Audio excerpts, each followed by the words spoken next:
شيخ حبيبي، ليش تنتقد اهل السعوديه على قراءتهم وانت دائما تقرا بصوتهم؟ يعني اول بدايه طريقتهم يسمونه شلون طريقه التكرار سريعه، ويتميزون بمقام يسمى مقام الكرد، وهو اجمل شيء يعني من المقامات الجميله التي تقرا في القران، لهذا اقرا بهذه الطريقه. حلو. سمعنا شيء. سامعك شيء. بسم الله الرحمن الرحيم. طه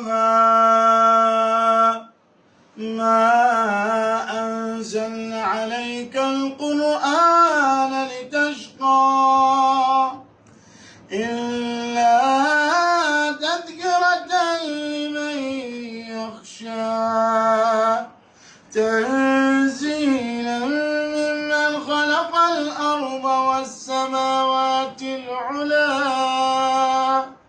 الرحمن على العرش استوى له ما في السماوات وما في الأرض وما بينهما وما تحت الثرى وإن تجهر بالقول فإنه يعلم السر وأخفى الله لا إله إلا هو له الأسماء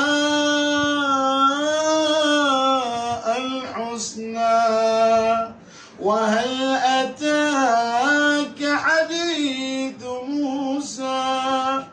الطريقة وايد طرق، هذه يسمونها المقام الكرد، طريقة يستخدمونها السعودية. طريقة المصريين هم حلوة. جميل.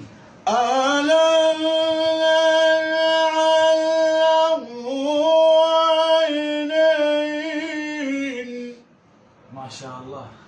ولسانه